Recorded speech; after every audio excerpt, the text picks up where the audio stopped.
감사합니다. 여러분 뵙게 돼서 정말 반갑습니다. 제가 1년에 한 번 이렇게 여러분들 만나는 것이 저에게는 남다른 의미가 있습니다. 3년 전이죠. 제가 큰 암 수술을 하고 항암 치료 중인데 이제 김 목사 설교 좀 하라 그래서 제가 왔었습니다. 아마 잘 기억이 안 나실 텐데 제가 사진을 한번 좀 보여드리겠습니다. 그때 이제 참 망설였습니다. 이게 제가 이런 모습으로 서야 되나 싶어서 하여간 그 항암 중이라 면역성이 약해서 마스크를 쓰고 또 머리가 다 빠져서 모자 쓰고 3년 전입니다.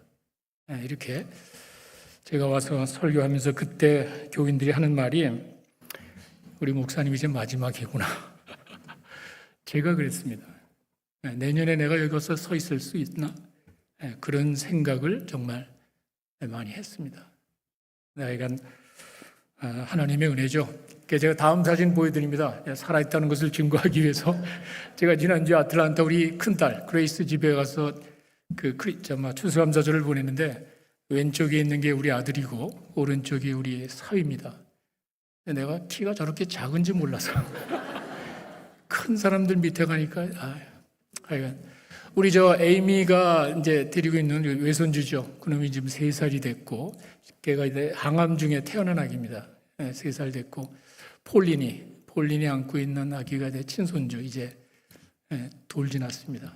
정말 이렇게 생각해 보면 하루하루 살아가는 게 정말 하나님의 은혜입니다. 기도해 주신 여러분들 정말 제가 진심으로 감사드립니다. 또 초대해 준 우리 김 목사도 제가 감사드립니다. 잠깐 기도하겠습니다. 아버지 하나님, 세상에 어찌 우연이 있겠습니까? 내 힘으로 되지 않고 내 계획과 빗나가지만 그 가운데 우리 주님이 계십니다. 우리와 항상 함께 하시고 우리를 인도하시고 또 우리와 어려움을 이기게 도와주신 하나님, 저희가 이렇게 하나님께 나와서 감사로 예배를 드립니다. 이 모든 것들 주님이 주셨습니다. 부족한 저희들 하나님의 자녀 삼아 주시고 또 하나님의 자녀로 살 뿐만이 아니라 어려움과 고통 가운데도 함께 하신 아버지 하나님, 진심으로 감사드리며 주님 앞에 나왔습니다. 신령과 진정으로 예배할 때 그 예배하는 자들을 찾는다고 하셨습니다. 저희들이 마음을 들여 예배합니다. 약속대로 찾아오셔서 하나님의 임재 가운데 하나님의 음성 듣는 귀한 시간 되게 하여 주시옵소서. 예수님의 이름으로 기도했습니다. 아멘. 교회가 왜 필요하죠? 제가 가끔 받는 질문입니다. 특별히 한국에서 오신 연수 오신 분들은 교회에 대한 이미지가 많이 안 좋은 것 같습니다. 교회가 왜 필요하죠? 우리 목사들에게는 좀 불편하고 당황하게 하는 질문입니다. 그런데 생각해 보면 너무도 당연하고 교회의 존재 목적을 보여주는 핵심적인 질문입니다. 우리 모두가 꼭 기억해야 됩니다. 교회가 왜 필요하죠? 교회가 생각보다 지나치게 이기적이고 폐쇄적이라고 합니다.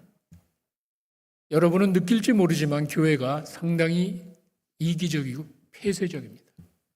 자기들만의 만족으로 그치고 주변을 돌아보지 않는다고 이야기를 합니다. 그러니 그런 교회가 왜 필요하죠? 그 말이에요. 정말 하나님께서 원하시는 교회의 모습은 어떤 것일까? 우리가 생각해야죠. 교회를 향한 하나님의 마음은 어떤 것인가? 우리가 항상 이런 생각을 해야 됩니다. 하나님께서는 여러분들만 사랑하시는 게 아니죠. 하나님께서는 이 지역, 여러분만이 아니라 이 지역의 교민들도 사랑하시고 그들이 돌아오기를 기다리실 겁니다. 분명하죠? 그렇다면 교회가 어떻게 해야 되죠? 교인들만을 위한 것이 아니라 지역 교민들을 위해서 뭔가 해야 되지 않나? 하나님의 마음입니다.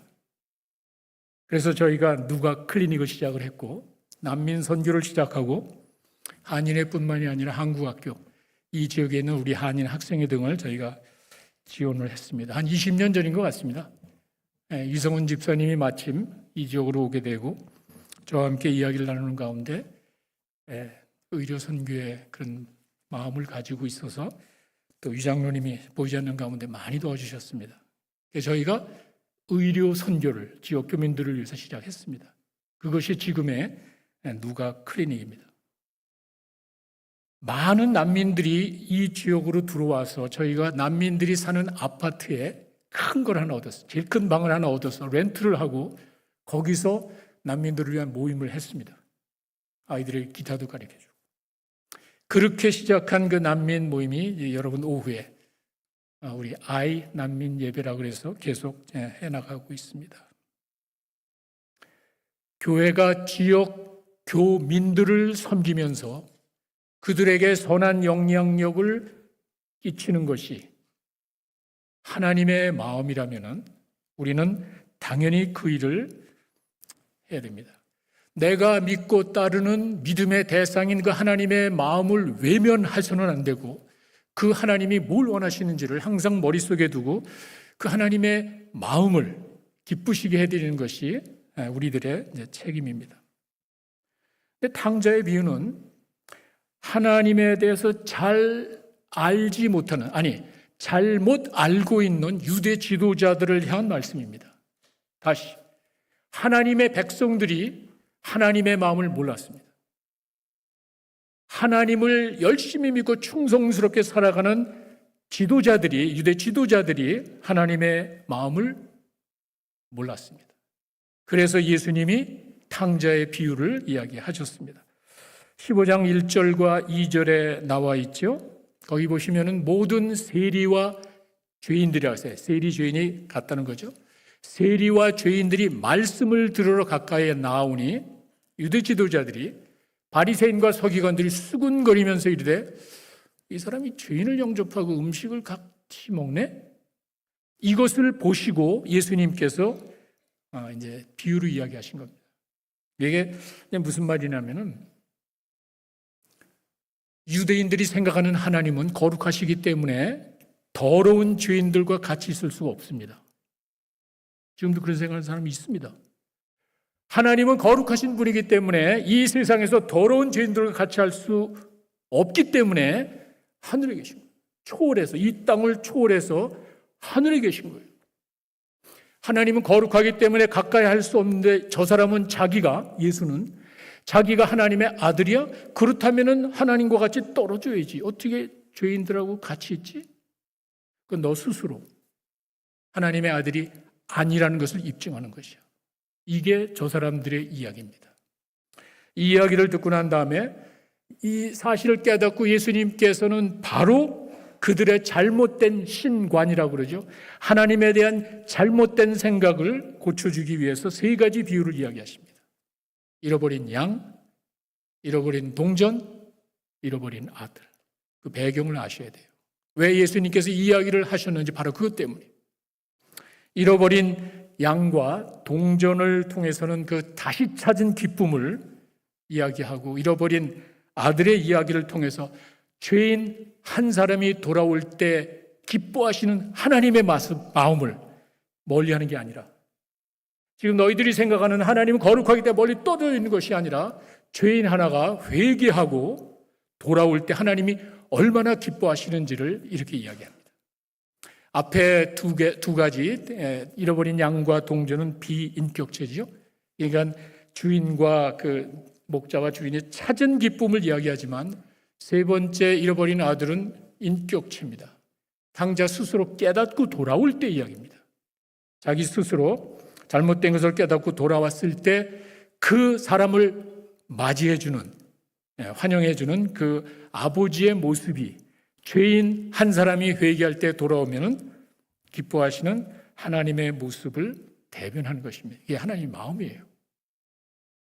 제가 오늘 돌아온 탕자를 통해서 아버지의 마음을 여러분들에게 좀 소개하려고 합니다. 첫 번째는 불쌍히 여겼습니다. 불쌍히 여겼습니다. 20절에 가시면은요, 15장 20절에 이에 일어나서 이제 깨닫고 아버지께로 가니라. 아직도 거리가 먼데 멀리 나와서 아버지가 그를 보고 측은히 여겨 달려가 목을 안고 입을 맞추니, 이렇게 돼 있죠. 여기 나오는 측은히 여겼다는 말이 불쌍히 여겼다는 말입니다. 근데 뭐 여러분들 이 내용을 너무 잘 아시니까 그냥 거지가 돼서 돌아온 아들이 불쌍해서 맞이해 준 게 아니죠. 이 아들은 정말 못된 아들입니다. 아버지가 살아있을 때 그 재산을 달라고 그러고 아버지가 평생 모아온 그 소중한 재산을 가져다가 탕녀들과 함께 흥청망청 다 써버린 나쁜 자식입니다.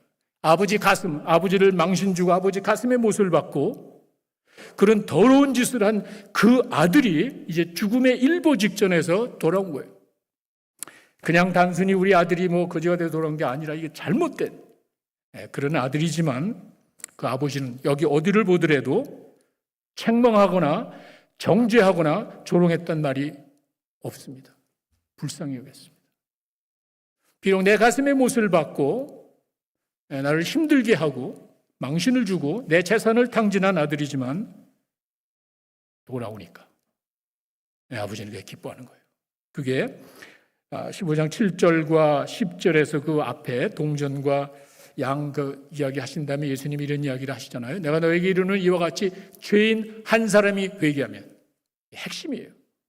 죄인 한 사람이 회개하면 하늘에서는 회개할 것 없는 의인 99으로 인한 기뻐하는 것보다 더하다. 그리고 또 밑에 이야기하죠. 내가 너에게 이르는 이와 같이 죄인 한 사람이 회개하면 하나님의 사자들 앞에 기쁨이 되냐. 여기서 주목할 만한 것이 죄인 한 사람이 회개하면, 이게 핵심입니다. 깨닫고 돌아올 때 그 사람이 어떤 죄를 지었는지 묻지 않으신다는 거예요. 한 죄인이 회개하고 돌이키면은 그 사람이 어떤 죄를 지었든 간에 한마디도 묻지 않으시고 그냥 불쌍히 여기신다는 거예요.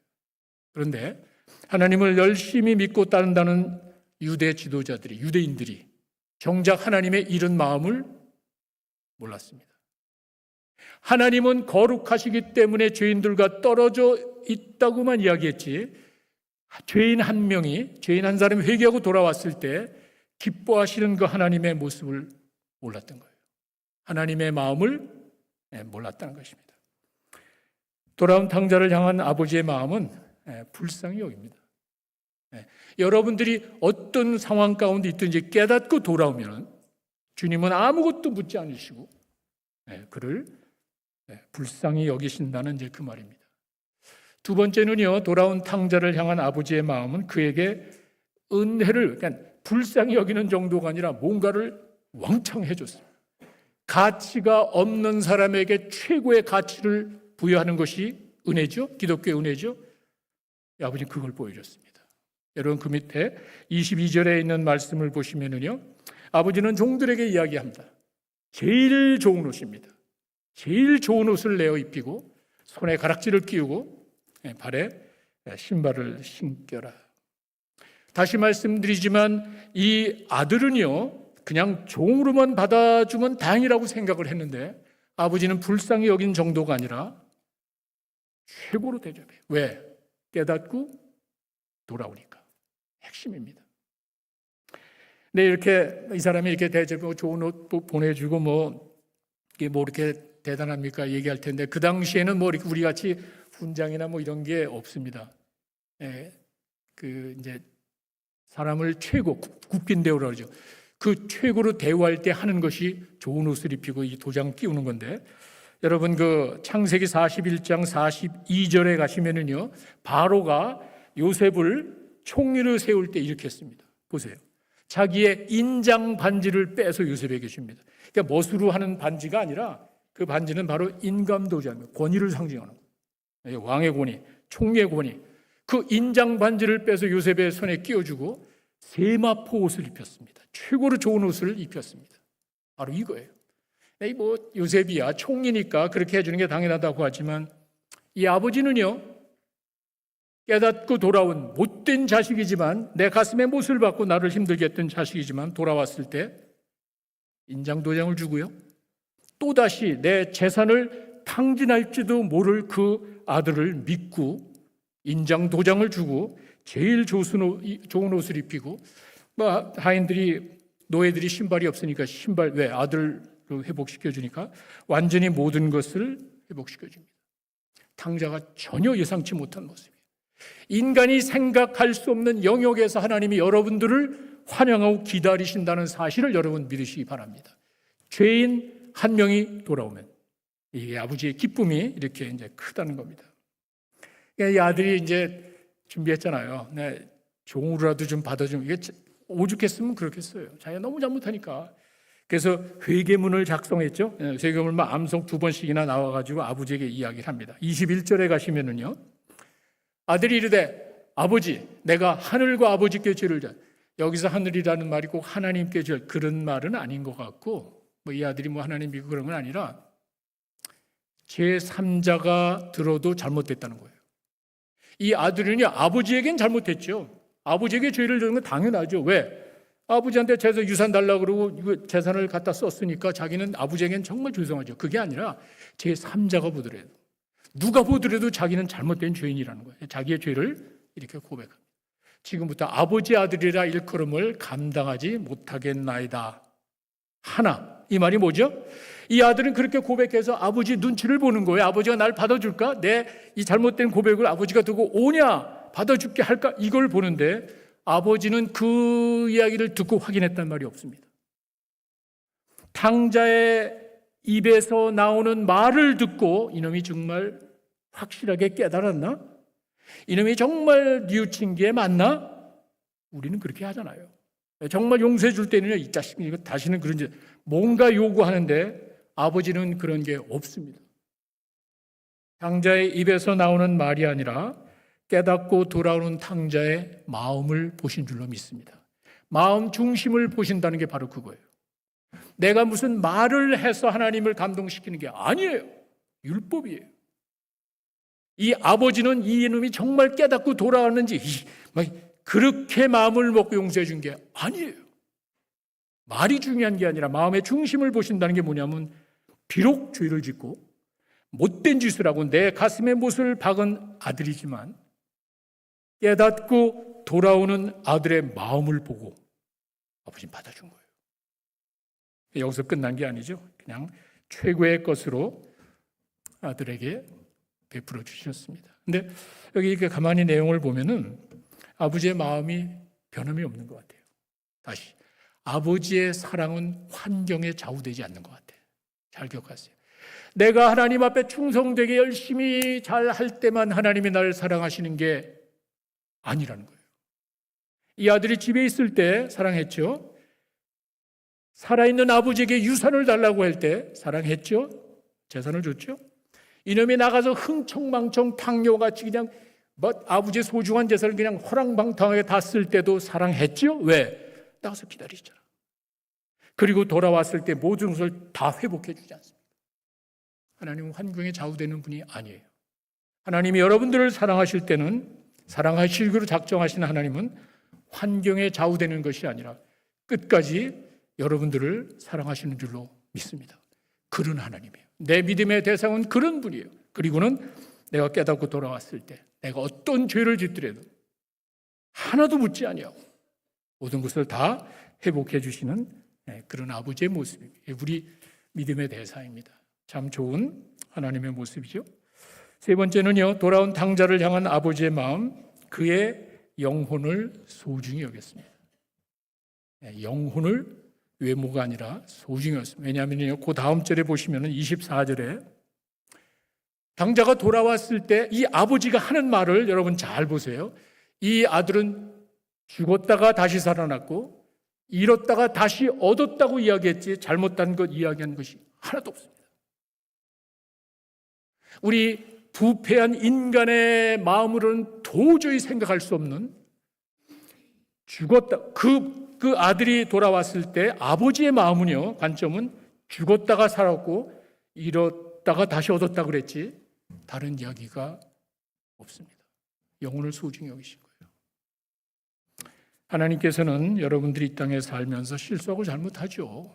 하나님 거역한 거 많죠. 거짓말한 거 많죠. 그러나 여러분들이 회개하고 잘못을 깨닫고 돌아왔을 때 하나님께서는 이렇게 여러분들을 환영해 주시는 이유는 우리의 영혼을 소중히 여기는 거예요. 예, 목사님 그게 뭐 이렇게 중요합니까? 라고 이야기하는 사람이 있을 겁니다. 히브리서 9장 27절에 가시면은요 이런 말이 있습니다. 제가 신학교 다닐 때 정말 이 말씀 듣고 굉장히 불편했어요. 한 번 죽는 것은 다 알죠? 사람에게 정하신 것인데 그 후에 심판이 있대. 이게 뭐 내가 믿거나 말거나 한 번 죽는 것은 사람에게 정하신 것이요 그 후에는 심판이 다 끝이 아니라는 거예요. 내가 이 세상을 살다가 뭐 죄 짓고 못된 짓 하고 내 마음대로 살다가 죽으면 그만하냐? 그게 아니라는 거예요. 심판이 있습니다. 그래서 사람들이 죽음을 두려워하는 거예요. 이 세상 끝나고 아무것도 없다라고 생각하면 두려워할 이유가 뭐가 있습니까? 영혼이 안단 말이야. 내 영혼이 그게 아니라는 사실을 안단 말이야. 인간만 그렇게 만들었습니다. 하나님께서 세상을 만드셨을 때 말씀으로 창조하셨지만 인간은 그렇게 하지 않았습니다. 아시죠? 인간을 흙으로 만드시고 하나님의 영을 불어 넣었습니다. 영원히 살 수 있는 가능성을 부어줬습니다. 이렇게 인간만, 세상에 많은 창조물이 있지만 인간만 오래 살고 싶고 인간만 죽음 후에 뭔가 있다는 사실을 알아요. 왜? 거기서 왔으니까. 우리 인간이 거기서 왔기 때문에 인간만 영원히 살고 싶고 죽음이 전부가 아니라는 사실도 우리가 생각합니다. 왜? 거기서 왔으니까. 바로 그거예요.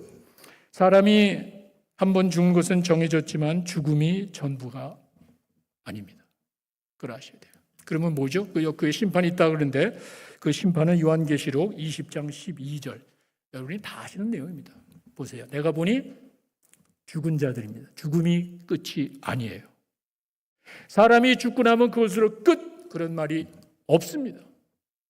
죽은 자들이 큰 자나 작은 자나 보좌 앞에 서 있는데 책들이 펴 있고 또 다른 책이 펴졌으니 생명책이라. 죽은 자들이 행위에 따라서 잘 기억하세요.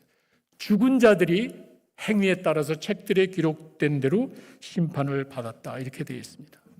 두 가지 여러분 기억하십시오. 죽은 자들이 죽음이 끝이 아닙니다. 두 번째, 행위에 따라서 심판을 받습니다.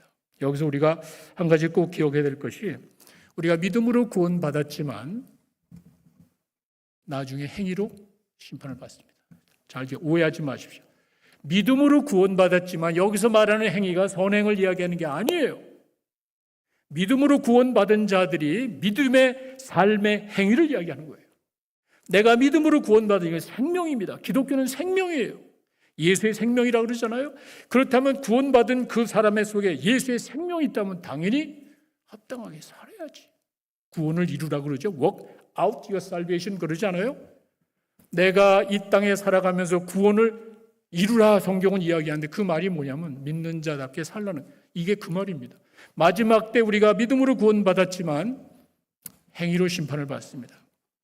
여러분들이 좀 이렇게 껄끄럽게 생각할지 모르는데 성경에 몇 군데 그런 말이 있습니다. 로마서 2장 6절에 가시면은요, 하나님께서는 각 사람에게 행한 대로 보응, 심판하신대. 행한 대로 심판하신다고 로마서에 나와 있고, 베드로전서 1장 17절에 가시면은요, 하나님의 백성이 이방 지역에 살 때, 성전이 있고 이런 영적인 분위기를 떠나서 이방 지역에 살 때 좀 빗나갈 수 있죠. 그때 그 사람들, 이방 지역에 사는 믿는 자들을 위해서 향해서 베드로가 하는 말이죠. 외모로 보지 아니하고 각 사람의 행위대로 심판하시는 이가 이를 너희가 아버지라 부른즉 너희가 나그네로 있을 때 두려움으로 지내라. 유대 땅을 떠나서 나그네로 살 때 믿는 자답게 살라는 이제 그런 말입니다. 이렇게 성경은 한 번 죽는 것은 정해졌지만 그 후에는 심판이 있고 그 심판은요 믿음의 삶에 대한 평가입니다. 이게 있다는 거예요. 그 다음에 뭐가 있죠? 요한계시록에 가시면은요 20장 14절에 이렇게 되어 있습니다. 사망과 음부도 불못에 던져지니 둘째 사망이라. 두 번 죽습니다. 그리고 이거는 불못이라 그랬습니다. 사람이 죽는 거는요, 육체적인 죽음이 있고 두 번째는 영혼의 고통입니다. 이걸 말합니다.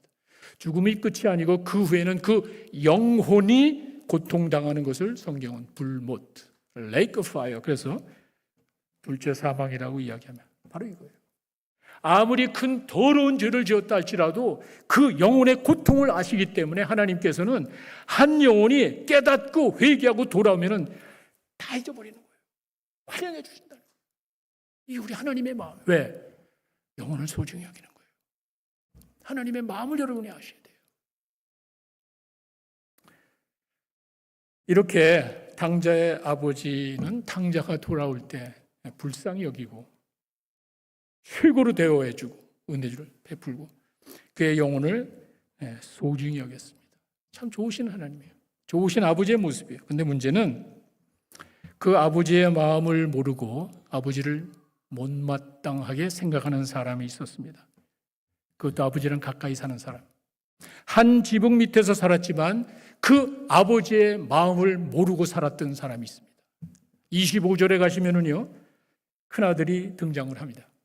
큰아들이 밭에 있다가 열심히 아버지를 충성 다 하고 돌아왔는데, 무슨 뭐 풍악 소리가 집 가까이 오는데 풍악 뭐 춤춘 소리가 난리가. 가만히 있어. 아침에 아버지가 뭐 잔치 있다는 얘기를 안 하셨는데 이게 무슨 일이지? 하인이 나와서 이제 이야기를 합니다. 동생이 살아왔어요. 동생이 살아서 돌아오니까 아버지가 너무 기뻐가지고 지금 잔치를 베풀고 있어요. 그 이야기를 들은 큰아들은 기뻐하기는커녕 화를 벌컥 냅니다. 분노를 폭발시켰다는 것이 정확한 표현입니다. 그 다음 절에 가시면은요, 28절에 그가 노하여라고 되니까 노한다는 그 단어를 찾아보니까 순간적인 감정 표현이 아니에요. 쌓인 감정의 폭발이라고 표현되어 있습니다. 이 아버지는 그냥 아버지 그 얘기를 그 동생이 왔을 때 그 동생을 위해서 또 잔치를 베푸는 그 아버지를 생각해 그냥 분노가 막 화가 나가지고 부르르 대면서 집에 들어가지 않고 밖에 있으니까 아버지가 또 나와서 그 아들을 설득합니다. 집을 나갔던 아들은 집에 들어와 있고 집에 있던 아들은 집에 안 들어오고 있습니다. 아버지가 또 나갔습니다. 그 아들에게 이제 권면을 합니다. 네 동생이 살아왔어. 네 동생이 살아왔는데 우리 같이 기뻐해야 되지 않니? 29절에 가면은요, 이렇게 되어 있는데 사실은 한글 성경에 하나가 빠졌어요. 영어 성경이나 이제 원어 성경에 보면 look 이렇게 시작합니다. 무슨 말이죠?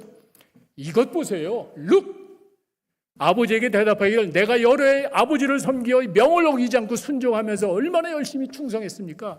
나에게 염소 새끼라도 주어서 나와 벗으로 즐기게 한 일도 없더니 신경질이 팍 터진 거예요. look. 이것 보세요. 정신 차리세요. 아버지한테. 그렇게 자기 동생을 환영해 주는 거 아버지가 못마땅한 거예요. 저는 나쁜 놈의 자식이 돌아왔는데 어떻게 그 아버지가 그렇게 할 수 있냐는 거예요. 29절에 가시면은요, 29절에 이렇게 이제 룩하고 아버지가 잘못됐다는 거 아니에요? 자기 판단에 충성스러운 자기 판단에 아버지가 잘못됐다 그러죠. 그 내용을 잘 보시고요. 다시 29절 내용을 잘 보시기 바랍니다. 그게 뭐라고 됐냐면 아버지의 명을 어기지 않고 충성스럽게 생활한 나에게 염소 새끼라도 주어 나와 내 벗으로 즐기게 한 일이 없지 않습니까? 이 말이 뭐죠? 큰아들의 헌신과 충성이 무엇을 위한 것인지가 나오는 거예요. 아버지를 위한 게 아니에요. 돌아올 것을니까 돌아올 것을. 그런데 아버지가 그거는 고사하고 자기에게는 아무것도 안 하고 동생한테 하니까 아침이라고 그래요. 근데 재미난 건 30절에 가시면은요, 30절에 아버지의 살림을 창녀들과 함께 삼켜버린 이 아들이 돌아오매 이를 위하여 살찐 송아리를 잡고, 이 말이 됩니까? 근데 이것도 제가 그 성경을 보니까 영어 성경에는 this son of yours, 동생 아니에요? 내 동생 아니에요? 아니죠. 당신의 이 아들이야. 정확한 표현은요, 이 아들이 돌아오매가 아니에요. 당신의 이 아들이지 나하고는 전혀 관계없습니다. 내 동생이 아니죠. 어떻게 저런 놈이 내 동생이 될 수 있냐. 나는 거룩하고 충성되고 하나님을 위해서 열심히 살았는데 저놈은 흥청망청 사이 어떻게 저게 내 동생이 될 수 있냐. 나하고는 관계없다는 거예요. 아버지가 그를 또 설득합니다. 이놈아, 내 거가 다 네 거 아니냐. 너 나랑 같이 살면서 뭐 염소 새끼 내 거가 다 네 거 아니냐. 그런데 네 동생이 죽었다가 살아났고 잃었다가 다시 찾은 거야. 같이 기뻐하는 것이 당연한 것 아니니? 끝! 탕자의 비는 그렇게 끝납니다. 그 다음에 큰아들이 어떤 반응을 보였는지 성경은 이야기하지 않습니다. 예수님은 이야기하지 않습니다. 생각을 하는. 그렇게 탕자의 비유는 이제 마칩니다. 여기서 말하는 큰아들이 바로 유대 지도자들입니다. 바리새인과 서기관들을 말합니다. 죄인들이 예수님 앞에 왔을 때 예수님과 같이 있고 예수님이 그들을 죄인들을 이렇게 받아줬을 때 그러면 안 되지. 하나님의 아들이 저렇게 할 수 있나? 이렇게 꿍얼꿍얼 불평했던 그 사람들을 두고 예수님께서 지금 이런 이야기를 하셨습니다. 여기서 한 가지 우리가 아주 중요한 교훈을 생각해 볼 수 있습니다. 큰아들은요, 비록 충성스럽고 순종하는 모습은 감동적입니다. 진짜 놀랍습니다. 참으로 훌륭한 아들입니다. 그런데 아버지의 마음을 몰랐습니다. 잘 기억하십시오. 하나님을 믿노라 하지만 하나님의 마음을 모르고 살아가는 빗나간 그리스도인이 있다는 거예요. 그 사람들이 문제예요. 나는 의롭고 나는 열심히 하나님을 위해서 산다고 하지만 하나님의 마음과 동떨어진 하나님의 마음을 모르고 살아가는 그리스도인들이 있다는 거예요. 큰아들같이. 큰아들은요, 아버지 마음을 몰랐죠. 아버지와 육체적으로 가까이 있다 그래서 아버지와 깊은 관계를 가지고 있는 게 아니에요. 충격입니다. 내가 하나님과 가까이 있는 것 같지만 하나님의 마음과 전혀 동떨어진 삶을 살아가는 사람이 있단 말이에요. 우리가 이 큰아들의 모습을 통해서 그와 같은 하나님을 위한 활동과 헌신이 열심히 있잖아요. 이 아들은 밭에 나가서 일하다가 돌아왔잖아요. 아버지를 위한 그 활동과 헌신이 아버지의 자녀됨을 입증하는 게 아닐 수도 있습니다. 이 큰아들은요, 열심히 충성되게 일을 했지만 그 아들의 충성과 헌신은 아버지를 위한 게 아니었습니다. 내게 돌아올 것을 염두에 둔 거예요. 그렇죠? 이 큰아들은요, 충성스럽게 살아간 거는 정말 감동적이고 아주 멋진 모습이지만 그가 한 노력은요, 열심히 살아간 그 모습은요, 아버지를 위해서 한 게 아니에요. 나에게 돌아올 것을 염두에 둔 거예요. 이게 문제예요. 한 지붕 밑에서 가까이 살았지만 아버지 마음을 모르고 살았습니다. 그의 헌신은 아버지를 위한 게 아니라 자기에게 돌아올 것을 염두에 둔 헌신이었습니다. 그게 문제예요. 교회를 어렵게 하고 비난받게 만드는 게 바로 그 사람들이에요. 빗나간 그리스도인들이 있습니다. 하나님의 마음을 외면하고 나만 의롭고 그렇지 못한 사람을 대하는 이 큰아들의 모습, 내 동생인데 당신의 이 아들, 거룩한 나와 관계가 없다는 거죠. 근데 그 사람은 하나님의 마음을 모르고 살았습니다. 여기서 나오는 큰아들, 바리새인들을 말하고 지금의 빗나간 그리스도인들, 하나님의 마음을 모르고 신앙생활하는 사람들이 있다는 거예요. 이게 문제예요. 말씀을 맺겠습니다. 돌아온 탕자를 향한 아버지의 마음, 불쌍히 여겼습니다. 아무것도 묻지 않습니다. 그리고 그냥 받아준 정도가 아니라 최고의 것으로 가치도 없는 자에게 최고의 것으로 준 이 은혜 아니에요. 다 회복시켜줬습니다. 그 이유는 그의 영혼이 불쌍하기 때문에 그랬습니다. 영혼을 보신 거예요. 비록 이 땅에 살면서 우리가 잘못하고 실수하고 하나님을 외면하며 살지는 모르지만 깨닫고 돌아오면 아무것도 묻지 아니고 환영해 주시는 하나님을 믿으시기 바랍니다. 우리 하나님이에요.